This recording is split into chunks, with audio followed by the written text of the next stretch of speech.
നമസ്കാരം. ഞാൻ doctor Kurian Thomas. ഇന്ന് ഞാൻ സംസാരിക്കാൻ പോകുന്നത് സബ്അരക്നോയിഡ് ഹെമറേജ് എന്നതിനെക്കുറിച്ചാണ്. തലച്ചോറിൻ്റെ ഉള്ളിൽ ഉണ്ടാകുന്ന ഒരു തരം ബ്ലീഡിംഗ് ആണ് സബ്അരക്നോയിഡ് ഹെമറേജ്. സബ്അരക്നോയിഡ് സ്പേസിലേക്കാണ് ഈ ബ്ലീഡിംഗ് ഉണ്ടാകുന്നത്. എന്താണ് ഈ സബ്അരക്നോയിഡ് സ്പേസ്? തലച്ചോറിന് ചുറ്റും അതിനെ പൊതിഞ്ഞു കിടക്കുന്ന ആവരണത്തിനാണ് മെനിഞ്ചസ് എന്ന് പറയുന്നത്. ഈ മെനിഞ്ചസ് എന്ന് പറയുന്നതിന് 3 ലെയറുണ്ട്. ഏറ്റവും പുറത്തേതാണ് ഡ്യൂറാ മാറ്റർ, നടുക്കത്തേതാണ് അരക്നോയിഡ് മാറ്റർ, ഏറ്റവും ഉള്ളിൽ പയ മാറ്റർ. ഇവിടെ രക്തക്കുഴലുകൾ ഉള്ളത് അരക്നോയിഡ് മാറ്ററിൻ്റെ താഴെയായിട്ടാണ്.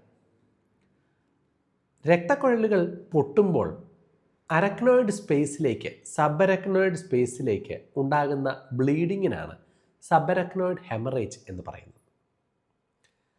സബ്അരക്നോയിഡ് ഹെമറേജ് കൂടുതൽ ആരിലാണ്? സാധാരണഗതി സ്ത്രീകളിലാണ് പുരുഷന്മാരെക്കാൾ സബ്അരക്നോയിഡ് ഹെമറേജ് കൂടുതലും ഒരു 40 വയസ്സിനും 60 വയസ്സിനും ഇടയ്ക്കുള്ള ആളുകളിലാണ് ഇത് കൂടുതലായി കാണപ്പെടാറുള്ളത്. സബ്അരക്നോയിഡ് ഹെമറേജ് എങ്ങനെ തരംതിരിക്കാം? പ്രധാനമായും ട്രോമാറ്റിക്, നോൺ ട്രോമാറ്റിക് എന്ന് നമുക്ക് തരംതിരിക്കാം. എന്നുവെച്ചാൽ തലയ്ക്ക് ഇടിച്ചുള്ള ഒരു അപകടം അല്ലെങ്കിൽ ട്രോമ, അതിനുശേഷം ഉണ്ടാകുന്ന ബ്ലീഡിങ്ങിനെ ട്രോമാറ്റിക് സബ്അരക്നോയിഡ് ഹെമറേജ് എന്നും, അപകടവുമായി ബന്ധപ്പെട്ട അല്ലാതെ മറ്റെല്ലാ തരം ബ്ലീഡിങ്ങുകളെയും നോൺ ട്രോമാറ്റിക് സബ്അരക്നോയിഡ് ഹെമറേജ് എന്നും പറയും. കൂടുതൽ കോമൺ ട്രോമാറ്റിക് സബ്അരക്നോയിഡ് ഹെമറേജ് ആണ്. നമ്മുടെ കാർ ആക്സിഡൻറ്റിനും ബൈക്ക് ആക്സിഡൻറ്റിനും ഒക്കെ മുകളിൽ നിന്ന് ഒരു സ്റ്റെയർ കേസിൻ്റെ മുകളിൽ നിന്ന് മറിഞ്ഞു വീഴുക, അങ്ങനെയൊക്കെ തല ഇടിക്കുമ്പോൾ ചിലപ്പോൾ എല്ലിൻ്റെ പൊട്ടൽ ഉണ്ടാകാതിരിക്കാം. അതിനോടൊക്കെ ചേർന്ന് സബ്അരക്നോയിഡ് ഹെമറേജ് ഉണ്ടാകാം. നോൺ ട്രോമാറ്റിക് സബ്അരക്നോയിഡ് ഹെമറേജ് ഒരു 20% വരും. അതിൻ്റെ ഏറ്റവും പ്രധാനപ്പെട്ട കാരണമാണ് അന്യൂറിസം. രക്തക്കുഴലുകളുടെ ഭിത്തിക്ക് കട്ടി കുറയുന്നത് കൊണ്ട് ഒരു രക്തക്കുഴലിൽ നിന്ന് ബലൂൺ പോലെ ഒരു തള്ളിച്ച ഉണ്ടാകുന്നതിനാണ് അന്യൂറിസം എന്ന് പറയുന്നത്. ഇവിടെ ഈ പടത്തിൽ നോർമലായിട്ടുള്ള ഒരു രക്തക്കുഴലും ഒരു രക്തക്കുഴലിൽ നിന്ന് ഉണ്ടായി ഒരു അന്യൂറിസമായി വളർന്നു നിൽക്കുന്നതും കാണാം. സാധാരണ രക്തക്കുഴലിനെ അപേക്ഷിച്ച് ഈ അന്യൂറിസം എന്ന് പറയുന്നതിൻ്റെ ഭിത്തിക്ക് കട്ടി കുറവാണ്. അതുകൊണ്ട് തന്നെ മറ്റ് കാരണങ്ങളില്ലാതെ ചിലപ്പോഴൊക്കെ പ്രഷറൊക്കെ കുതിച്ചു പൊങ്ങുമ്പോൾ ഈ അന്യൂറിസം പൊട്ടാം. അന്യൂറിസം പൊട്ടിയാൽ അത് സബ്അരക്നോയിഡ് ഹെമറേജിലേക്ക് വഴിവെക്കും.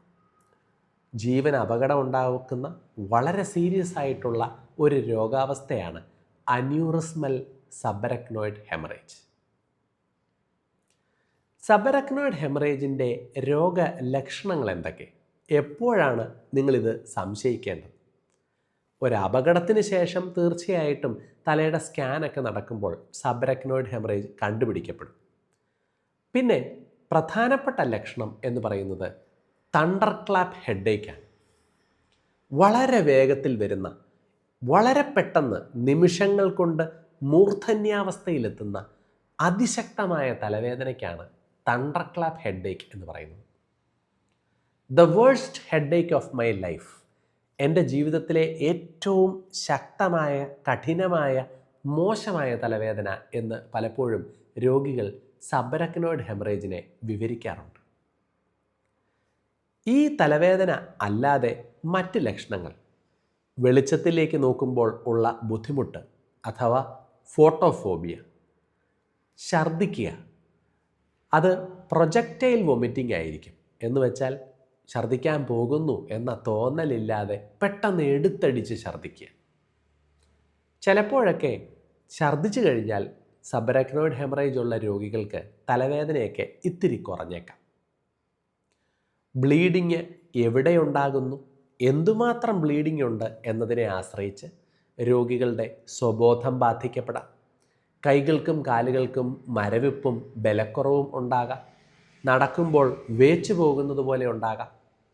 ചിലപ്പോഴൊക്കെ രോഗിക്ക് അപസ്മാരം അല്ലെങ്കിൽ കോട്ടൽ ഉണ്ടാകാം. സ്വബോധം മറഞ്ഞ് കോമയിലേക്ക് വരെ നീങ്ങിയേക്കാം. ഇങ്ങനെ അനേകം ലക്ഷണങ്ങളുണ്ട് എങ്കിലും തണ്ടർക്ലാപ്പ് ഹെഡേക്ക്, വളരെ പെട്ടെന്ന് മൂർധന്യാവസ്ഥയിലെത്തുന്ന ശക്തമായ തലവേദന നിങ്ങൾക്കുണ്ടായാൽ തീർച്ചയായും ഒരു സബരക്നോയിഡ് ഹെമറേജ് അല്ല എന്ന് ഉറപ്പാക്കണം.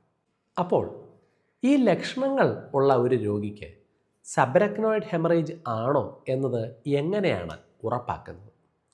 അതിന് പ്രധാനപ്പെട്ട ടെസ്റ്റ് തലയുടെ ഒരു CT സ്കാനാണ്. രോഗി വന്ന് ആദ്യത്തെ 24 മണിക്കൂറിനുള്ളിൽ CT ചെയ്താൽ 90 മുതൽ 95% വരെ കേസുകളിൽ അത് സബരക്നോയിഡ് ഹെമറേജ് ആണ് എങ്കിൽ നമുക്ക് മനസ്സിലാക്കാൻ പറ്റും. ഒരേ ഒരു പ്രശ്നം, CT സ്കാൻ ചെയ്യാൻ താമസിച്ചാൽ, ഒരു ദിവസം കഴിയുന്നു അല്ലെങ്കിൽ ദിവസങ്ങൾ കടന്നു പോകുന്നു എന്നുണ്ടെങ്കിൽ ചിലപ്പോഴൊക്കെ CT നോർമലായി കാണപ്പെട്ടേക്കാം. ഇതിന് സ്യൂഡോ നോർമലൈസേഷൻ എന്നാണ് പറയുന്നത്. അതുകൊണ്ട് തന്നെ ലക്ഷണം ഒത്തുവരുന്നു എന്നുണ്ടെന്നുണ്ടെങ്കിൽ കാത്തു നിൽക്കാതെ നേരത്തെ CT സ്കാൻ ചെയ്യുന്നതാണ് മനസ്സിലാക്കുന്നതിനും ചികിത്സ തുടങ്ങി വെക്കുന്നതിനും നല്ലത്. സബരക്നോയിഡ് ഹെമറേജ് ഉണ്ട് എന്ന് CT സ്കാൻ വഴി കൺഫേം ചെയ്താൽ പിന്നെ അടുത്ത പടി അത് അന്യൂറിസം എന്തെങ്കിലും ഉണ്ടോ എന്ന് നോക്കുന്നതിന്. അതിനുവേണ്ടി നമ്മൾ തലയുടെ ആൻജിയോഗ്രാം ചെയ്യും. അത് MRI വെച്ചോ CT വെച്ചോ നമുക്ക് ആൻജിയോഗ്രാം ചെയ്യാം. പക്ഷേ കൺഫർമേറ്ററി ആയിട്ടുള്ള ഏറ്റവും നല്ല ടെസ്റ്റ് എന്ന് പറയുന്നത് DSA ആണ്. ഡിജിറ്റൽ സബ്സ്ട്രാക്ഷൻ ആൻജിയോഗ്രാഫി എന്ന് പറയുന്ന, കയ്യിൽ കൂടെയോ ഇടുപ്പിൻ്റെ അവിടെ കൂടെയോ ഒരു ഡൈ കുത്തിവെച്ച് തലച്ചോറിലെ രക്തക്കുഴലുകളെ വിഷ്വലൈസ് ചെയ്യുന്നതിനാണ് DSA എന്ന് പറയുന്നത്. രക്തക്കുഴലുകളുടെ രീതി, പൊട്ടാനുള്ള അപകട സാധ്യത, അന്യൂറിസം ഉണ്ടോ ഇല്ലയോ, ഇവയൊക്കെ വളരെ കൃത്യമായി മനസ്സിലാക്കാനും മുമ്പോട്ടേക്കുള്ള ചികിത്സ പ്ലാൻ ചെയ്യാനും നമുക്ക് ആൻജിയോഗ്രാം സഹായകമാകും. സബരക്നോയിഡ് ഹെമറേജിൻ്റെ ചികിത്സ എങ്ങനെയാണ്? തലയിടിച്ച അപകടത്തിന് വേണ്ടി ശേഷം ഒക്കെയുള്ള സബരക്നോയിഡ് ഹെമറേജ് ആണ് എങ്കിൽ അവിടെ നമ്മൾ രോഗിയെ ഹൈഡ്രേറ്റ് ചെയ്യും. 2, നിമോഡിപ്പിൻ എന്നൊക്കെ പറയുന്ന രക്തക്കുഴലുകളുടെ വികസനത്തിന് സഹായിക്കുന്ന തലച്ചോറിൻ്റെ ഡാമേജ് ഒരു പരിധിവരെ പ്രിവെൻറ്റ് ചെയ്യുന്ന മരുന്നുകൾ ഇഞ്ചക്ഷനായി ദിവസം 4 6 തവണയൊക്കെ നമ്മൾ കൊടുക്കും. രോഗിയുടെ പ്രഷർ താന്നു പോകാതെ ശ്രദ്ധിക്കും. സോഡിയമൊക്കെ താന്നു പോകാതെ ശ്രദ്ധിക്കും. പിന്നെ അപസ്മാരത്തിനും കോട്ടലിനുമുള്ള അപകട സാധ്യത കൂടുതലായതുകൊണ്ട് അതിനുള്ള മരുന്നുകളും കൊടുക്കും. വളരെ ശ്രദ്ധിച്ച് കൈകാര്യം ചെയ്യേണ്ട ഒരു ചികിത്സ തന്നെയാണ് സബരക്നോയിഡ് ഹെമറേജിൻ്റേത്.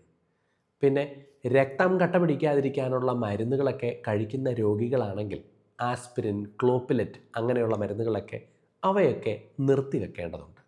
ടെസ്റ്റുകൾ ഒരു അന്യൂറിസം കണ്ടുപിടിച്ചു എന്നിരിക്കട്ടെ, അതിൻ്റെ ചികിത്സ വളരെ നേരത്തെ തന്നെ ചെയ്യേണ്ടതുണ്ട്. 2 തരത്തിലാണ് അന്യൂറിസത്തിനെ ചികിത്സിക്കാൻ പറ്റുക. ഒന്ന് ക്ലിപ്പിംഗ്, രണ്ടാമത്തേത് കോയിലിംഗ്.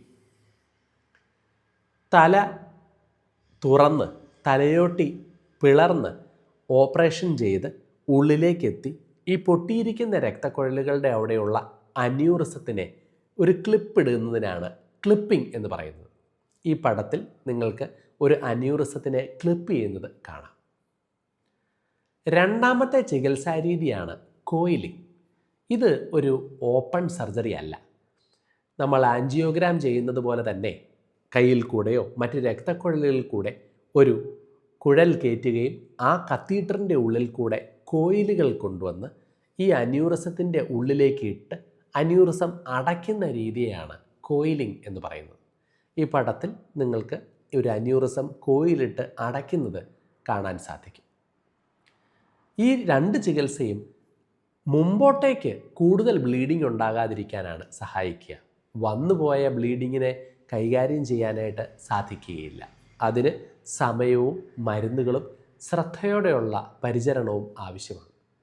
വളരെ ശ്രദ്ധിച്ച് നല്ല രീതിയിൽ കൈകാര്യം ചെയ്താൽ പോലും പലപ്പോഴും നമ്മളുടെ കയ്യിൽ നിന്ന് രോഗികൾ നഷ്ടപ്പെട്ടു പോകുന്ന അപകടകരമായ ഒരു രോഗാവസ്ഥയാണ് സബരക്നോയിഡ് ഹെമറേജ്. നന്ദി.